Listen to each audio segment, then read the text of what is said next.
Augmented cognition, the act of integrating human cognition in real-time computer systems. In my optics, a holy grail which I intend to work towards. There's everything of a whole bunch of interesting research topics. In this thesis, I've taken a few steps in that direction by answering the following problem statement.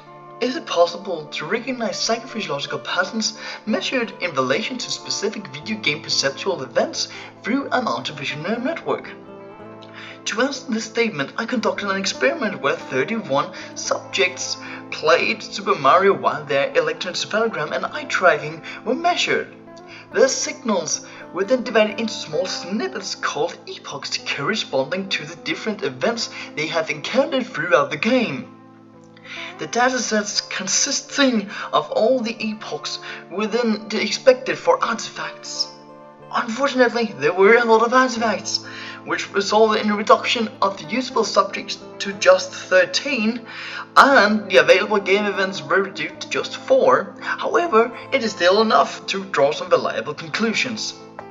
Through the use of independent component analysis, significant features in the electroencephalogram and eye tracking data were found and fed into the artificial neural network, which have been created with the help of the ENCOG framework. The results from the neural network were measured as accuracy, and those were further analyzed and compared through ANOVA and Kruskal-Wallis test. The results were promising and showed significant difference between the trained neural networks based on data from the electroencephalogram electrodes in respect to all 4 game events. The eye-tracking trained neural networks showed a little different result and were only significant between its measurements in relation to 2 of the events. A great average of the accuracies in respect to the different events were established as well, and showed significant difference both in relation to the accumulated electroencephalogram based accuracies and the accumulated eye-tracking based accuracies.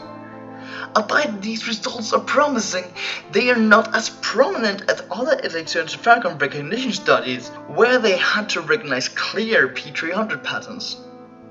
This could be grounded in the very nature of the data, which can be hard to recognize both because of the possibility of poor noise to signal ratio and wrong choice of feature selection procedure.